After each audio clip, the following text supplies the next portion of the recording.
മഹാദൈവമേ മഹാദൈവമേ മനസ്സലിഞ്ഞു കൃപ പകരൂ.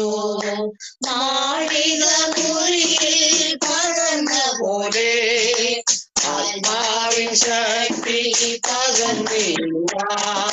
മാളിക മുറിയിൽ പകർന്ന പോലെ ആത്മാവിൻ ശക്തി പകർന്നിടുക.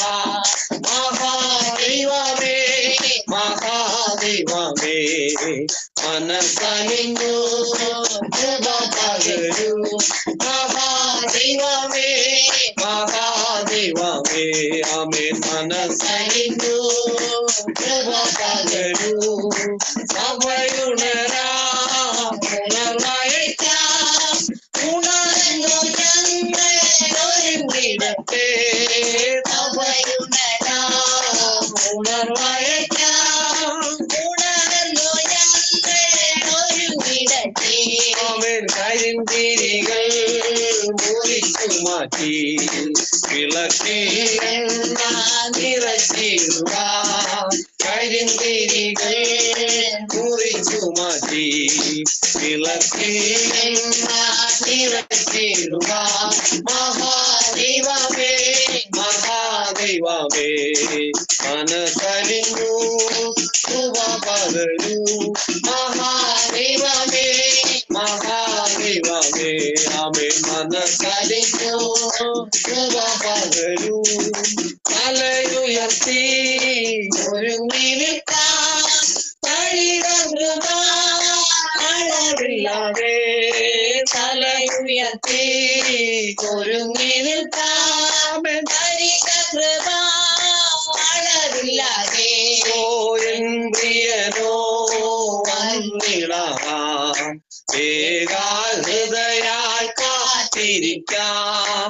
എൻ പ്രിയനോ വന്നിടാം ഏകാഹൃദയായി കാത്തിരിക്കാം. മഹാദൈവമേ മഹാദൈവമേ ആമേൻ മനസ്സലിഞ്ഞു കൃപ പകരൂ. മഹാദൈവമേ മഹാദൈവമേ ആമേൻ മനസ്സലിഞ്ഞു കൃപ പകരൂ. മണവാളനാം ക്രിസ്തേശുവിന്റെ മണവാട്ടിയായി ഒരുങ്ങി നിൽപ്പാൻ. മണവാളനാം ക്രിസ്തേശുവിന്റെ മണവാട്ടിയായി ഒരുങ്ങി നിൽപ്പാൻ. മഹാദൈവമേ എന്റെ യേശുനാഥ കൃപ തരിക മഹാമാരിയാൽ. മഹാദൈവമേ എന്റെ യേശുനാഥ കൃപ തരിക മഹാമാരിയാൽ. മഹാദൈവമേ മഹാദൈവമേ ആമേൻ മനസ്സലിഞ്ഞു കൃപ പകരൂ. മഹാദൈവമേ മഹാദൈവമേ ആമേൻ മനസ്സലിഞ്ഞു കൃപ പകരൂ. മഹാദൈവമേ മഹാദൈവമേ ആമേൻ മനസ്സലിഞ്ഞു കൃപ പകരൂ. ആമേൻ.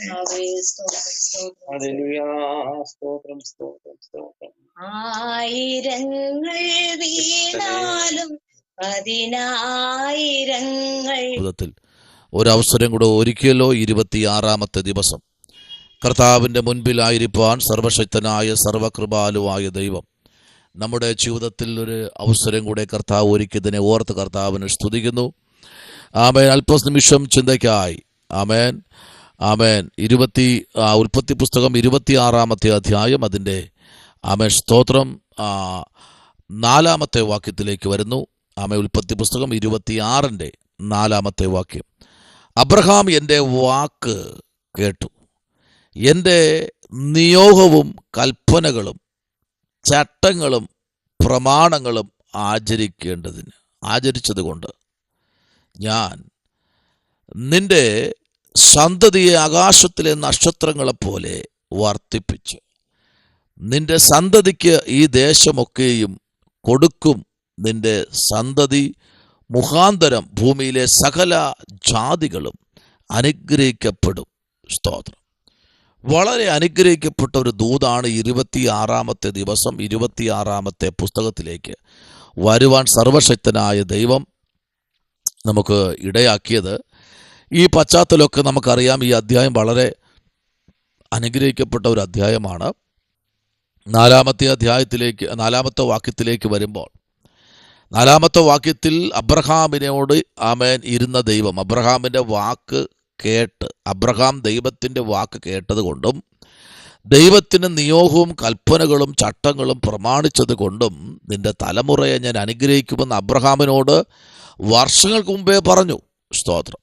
ആ ദൂത് അബ്രഹാം ദൈവത്തെ അനുസരിച്ചത് കൊണ്ട്, ദൈവകുഞ്ഞെ എന്നെ കേൾക്കുന്ന അഭിഷിക്തന്മാരെ ആമേൻ ശ്രദ്ധിക്കേണ്ട, വളരെ ഗൗരവമായി ചിന്തിക്കേണ്ട ഒരു കാര്യമാണ്.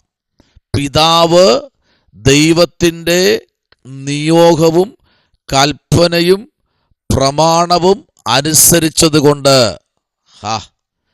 തലമുറയെ അനുഗ്രഹിക്കാമെന്ന് പറഞ്ഞ ദൈവം ഇന്ന് പകലിൽ പിതാക്കന്മാരോട് ശക്തമായി ദൂത് പറയുകയാണ്.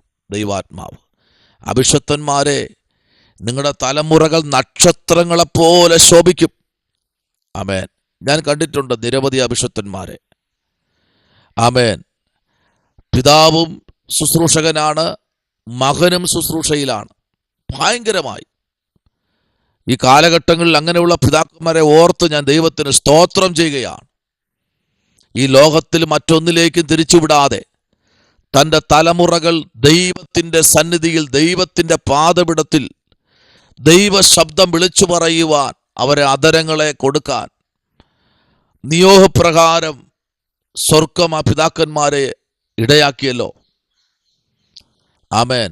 ആ അബ്രഹാമിനോട് പറഞ്ഞ ചട്ടങ്ങളും നിയമങ്ങളും അബ്രഹാം അനുസരിച്ചപ്പോൾ തൻ്റെ തലമുറ ദേശം കൈവശമാക്കി. ആമേൻ. അടുത്തൊരു വാക്കുകൂടെ അവിടെ ഉണ്ട് കേട്ടോ, 9-ാമത്തെ വാക്യത്തിൽ. ആമേൻ. അബിമേലെക്ക് രാജാവിനോട് സ്തോത്രം ഇസഹാക്ക് പറഞ്ഞൊരു കാര്യം ഇതാണ്, ഇതെൻ്റെ സഹോദരി എന്ന് പറഞ്ഞു. എന്നാൽ അബിമേലെക്ക് പറയുകയാണ്, ഇല്ല. ആമേൻ. ഇസഹാക്കിനെ വിളിച്ച് പറയും, ആര്യ എന്ന് നിശ്ചയം, പിന്നെ എൻ്റെ സഹോദരി എന്ന് എന്തിനാ നീ പറഞ്ഞത്? Hallelujah, praise the Lord. നോക്കൂ, അതുപോലെ തന്നെ പിതാവായ അബ്രഹാമും ഒരു കള്ളം പറഞ്ഞു, ഇതെൻ്റെ ഭാര്യയല്ല, എൻ്റെ സഹോദരിയാണെന്ന്. അതുപോലെ തന്നെ മകനും പറഞ്ഞു. ഇന്ന് പകലിൽ അതിൽ കൂടെ നമുക്ക് ചിന്തിക്കാൻ കഴിയുന്നത്, പിതാവ് ഒരു കള്ളം പറഞ്ഞാൽ തലമുറയും അത് തന്നെ ആവർത്തിക്കും. സ്തോത്രം. അത് ബൈബിൾ തെളിയിക്കുക. ഈ ദിവസങ്ങളിൽ ആമേൻ, അഭിഷിക്തന്മാരെ, ശ്രേഷ്ഠന്മാരായ അഭിഷിക്തന്മാരെ, നിങ്ങൾ ചെയ്യുന്ന പ്രവൃത്തിക്ക് തലമുറകൾ അതിനെ അനുഭവിക്കുമെന്ന് പുസ്തകം പറഞ്ഞിട്ടുണ്ടെങ്കിൽ, ഈ 26-ാം അധ്യായത്തിലേക്ക് വരുമ്പോൾ അബ്രഹാം ചെയ്ത എല്ലാ പ്രവൃത്തിക്കും ആമേൻ 10,000 മടങ്ങായി തലമുറയായി ഇസ്ഹാക്ക് നന്മ അനുഭവിക്കുക.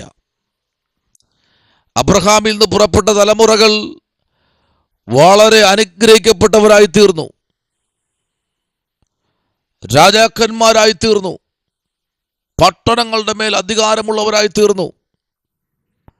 സകല ഭൂചര ജന്തുക്കളുടെ മേലും ദൈവത്തിൻ്റെ പരമാധികാരം നിയോഗത്തോടെ ഏറ്റെടുക്കാൻ ദൈവം കൊടുത്ത അധികാരങ്ങൾക്കായി സ്തോത്രം ചെയ്യുന്നു ഇന്ന് പകലിൽ. ആമേൻ. ഈ ഭാഗം ചിന്തിക്കുമ്പോൾ എനിക്കൊന്ന് മനസ്സിലാക്കാൻ പറ്റുന്നു. ആമേൻ. പിതാവ് ദൈവവഴി നടന്നു കഴിഞ്ഞാൽ ഈ പറയുന്ന എല്ലാ അനുഗ്രഹവും തലമുറ പ്രാപിക്കും. നോക്കിക്കേ, 3-ാമത്തെ വാക്യം പറയുന്നത്, ഈ ദേശത്ത് താമസിക്കുക, ഞാൻ നിന്നോട് കൂടെ ഇരുന്ന് നിന്നെ അനുഗ്രഹിക്കും, നിശ്ചയം. കണ്ടോ, നിന്നെ ഞാൻ അനുഗ്രഹിക്കും. പറഞ്ഞാൽ ദൈവം വാക്ക് മാറത്തില്ല. ദൈവ പൈതലേ, ഞാൻ 2 മണിക്കൂർ പ്രാർത്ഥിക്കാമെന്ന് പറഞ്ഞാൽ ചിലപ്പോൾ നമ്മൾ പ്രാർത്ഥിക്കത്തില്ല. പക്ഷെ ദൈവം നിന്നെ അനുഗ്രഹിക്കാമെന്ന് പറഞ്ഞാൽ ഉറപ്പായിട്ടും അനുഗ്രഹിക്കും. ആമേൻ. എന്നാൽ 2 മണിക്കൂർ പോയി വേറെ എവിടെയെങ്കിലും വായി നോക്കിക്കൊണ്ട് നിൽക്കും. ദൈവസന്നിധിയിൽ പ്രാർത്ഥിക്കാൻ കഴിയുന്നില്ല. പലരുടെയും വാക്കുകൾ കേൾക്കാൻ നല്ല സുഖമാണ്. മണിക്കൂറോളം ഇരുന്ന് കസേരയിട്ട് ആമേൻ വാക്കുകൾ കേൾക്കും. ആമേൻ. പക്ഷേ ദൈവശബ്ദത്തിന് വേണ്ടി കസേരയിടാൻ കഴിയാതിരിക്കുന്ന ഒരു സമൂഹത്തിലേക്കാണ് നമ്മൾ ആയിരിക്കുന്നത്. പല വാഴ്ത്തത്വങ്ങളും പല ദർശനങ്ങളും കാഴ്ചപ്പാടുകളും തകർന്നുകൊണ്ടിരിക്കുന്ന ഒരു കാലഘട്ടത്തിലേക്കാണ് വന്നിരിക്കുന്നത്. ഇന്ന് പകലിൽ ഒരു വലിയ ആത്മനിയോഗം പുറപ്പെടുന്ന ഒരു ദിവസമായി ദൈവം നമ്മെ കണ്ടിരിക്കുകയാണ്. ആമേൻ. പ്രവർത്തിക്കുന്ന ദൈവശബ്ദം, പ്രവർത്തിക്കുന്ന ദൈവത്തിന് നിയോഗം, പ്രവർത്തിക്കുന്ന ദൈവത്തിൻ്റെ പ്രവൃത്തി നമ്മുടെ മധ്യത്തിൽ കർത്താവ് അയച്ചുകൊണ്ടിരിക്കുക. ദൈവവൈതലേ, സ്വർഗത്തിൽ നിങ്ങളെക്കുറിച്ച് ആവശ്യമുണ്ട് കേട്ടോ. പ്രയാസങ്ങൾ വരും, പ്രതികൂലങ്ങൾ വരും. പക്ഷേ ദൈവത്തിൻ്റെ ശബ്ദത്തിൽ നോക്കിക്കേ, 2-ാം വാക്യം, യഹോവ അവന് പ്രത്യക്ഷനായി അരുളി ചെയ്തതെന്തെന്നാൽ, നീ മിസ്രൈമിലേക്ക് പോകരുത്, ഞാൻ നിന്നോട് കൽപ്പിക്കുന്ന ദേശത്ത് പാർക്ക. സ്തോത്രം. ഇപ്പൊ നീ എന്ത് ചെയ്യരുത്? മിസ്രൈമിലേക്ക് പോകരുത്. ദൈവം പറഞ്ഞാൽ പിന്നെ അങ്ങോട്ട് പോകരുത്. നീ പോകുന്നത് മിസ്രൈമിലേക്കാ, പോകരുത്. ദൈവം പറഞ്ഞത് കേൾക്കാൻ ഈ ദിവസങ്ങളിൽ നമ്മൾ തയ്യാറാകുമ്പോൾ ഒരു വലിയ നിയോഗം നമ്മുടെ മേൽ ദൈവം പരമേൽപ്പിക്കും. ദൈവപൈതലേ, അതിനുവേണ്ടി നമ്മെ തന്നെ ഒന്ന് സമർപ്പിക്കാം. കർത്താവിൻ്റെ പ്രവൃത്തി അതിശക്തമായി നമ്മുടെ ജീവിതത്തിൽ വെളിപ്പെടും. ഉറപ്പായിട്ടും ദൈവത്തിലേക്ക് നമുക്ക് ഏൽപ്പിക്കാം കേട്ടോ. ഇവിടെ അബ്രഹാമിനെ അനുഗ്രഹിച്ച ദൈവം തലമുറയും അനുഗ്രഹിച്ചു. സ്തോത്രം.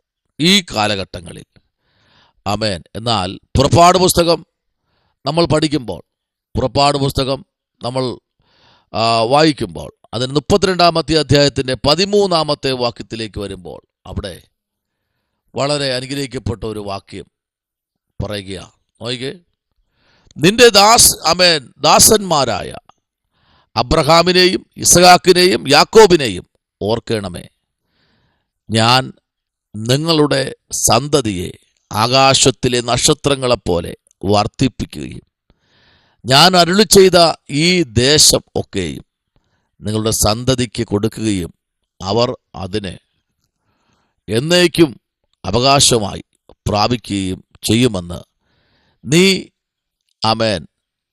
നിന്നെക്കൊണ്ട് തന്നെ അവരോട് സത്യം ചെയ്തുവല്ലോ. ഹല്ലേലൂയ. അപ്പോൾ തലമുറകളെ മാനിക്കുന്ന പിതാക്കന്മാരുടെ പ്രയാണങ്ങളെ, യാത്രകളെ സഫലമാക്കുന്ന, തലമുറകളിൽ കൂടെ വാഴ്ത്തത്വങ്ങൾ ഒന്നുപോലും നഷ്ടപ്പെട്ടു പോകാതെ അതെല്ലാം നിവൃത്തീകരിക്കുന്ന ഒരു സ്വർഗത്തിലെ ദൈവം ഇന്ന് പകൽക്കാലം അത് ശക്തമായി വിളിച്ചു പറയുന്നു. ചില നിയോഗങ്ങൾ, ചില വെളിപ്പാടുകൾ അത് ദൈവത്തിൻ്റെ പ്രവൃത്തിയിൽ ശക്തമാണ് കേട്ടോ. ദൈവം വാക്ക് പറഞ്ഞാൽ മാറുന്ന ദൈവമല്ല, മനുഷ്യനല്ല മാറാൻ. എൻ്റെ കർത്താവ് പരമാധികാരിയാണ്. എന്നാൽ ഉൽപ്പത്തി പുസ്തകം 15-ാം അധ്യായത്തിന് 5-ാമത്തെ വാക്യം പഠിക്കുമ്പോഴും നമുക്ക് കാണാൻ കഴിയുന്ന ചില ദൂതുകൾ. എന്നാൽ ഉൽപ്പത്തി പുസ്തകം 20-1 എബ്രായ ലേഖനം 11-ാമത്തെ അധ്യായത്തിന് 9-ാമത്തെ വാക്യവും, ഉൽപ്പത്തി 28-15, ഉൽപ്പത്തി 13-15, മീഖാ പ്രവാചകന പുസ്തകം പ്രൈസ് ദി ലോർഡ് 7-ാമത്തെ അധ്യായത്തിൻ്റെ 20-ാമത്തെ വാക്യവും, ഉൽപ്പത്തി 22-16 മുതൽ 18 വരെ നമ്മൾ പഠിക്കുമ്പോഴും ദൈവത്തിൻ്റെ പ്രവൃത്തി ശക്തമായി വെളിപ്പെടുന്ന ദൈവവൈതലേ, ഇന്ന് പകലിൽ ഉൽപ്പത്തി 12-1 പറയുന്നു, ഞാൻ നിന്നെ അനുഗ്രഹിക്കാൻ പോകുകയാണ്. അനുഗ്രഹിക്കുന്ന കർത്താവിൻ്റെ പൊന്നുകരത്തിലേക്ക് നമുക്ക് ഏൽപ്പിക്കാം. എത്രയോ വാഴ്ത്തത്വങ്ങൾ ദൈവം നമുക്ക് നൽകി, എത്രയോ അനുഗ്രഹങ്ങൾ ദൈവം നമുക്ക് നൽകി. നമ്മൾ കർത്താവിന് മുമ്പിൽ നന്ദിയുള്ളവരായിത്തീരണം. ഹപ്പാ എന്ന് വിളിക്കാൻ, പൊട്ടിക്കരയാൻ ഈ ദിവസങ്ങളിൽ തയ്യാറാകാം. 26-ാമത്തെ ദിവസം ദൈവം നമ്മെ മാനിക്കട്ടെ. കണ്ണുകളടയ്ക്കാൻ പ്രാർത്ഥിക്കാം. പരിശുദ്ധനായ ദൈവമേ, സ്വർഗ്ഗീയ നല്ല പിതാവേ, അനുഗ്രഹിക്കപ്പെടുന്ന നല്ല പ്രഭാതത്തിനായി സ്തോത്രം. ദൈവം ഞങ്ങളെ ഒരുമിച്ച് അനുഗ്രഹിക്കണം, അത്ഭുതം ചെയ്യണം. പ്രാർത്ഥന കേട്ടിരിക്കാൻ നന്ദി. യേശുവിൻ അൻപുള്ള നാമത്തിൽ തന്നെ ആമേൻ. God bless you. കർത്താവ് അനുഗ്രഹിക്കണം.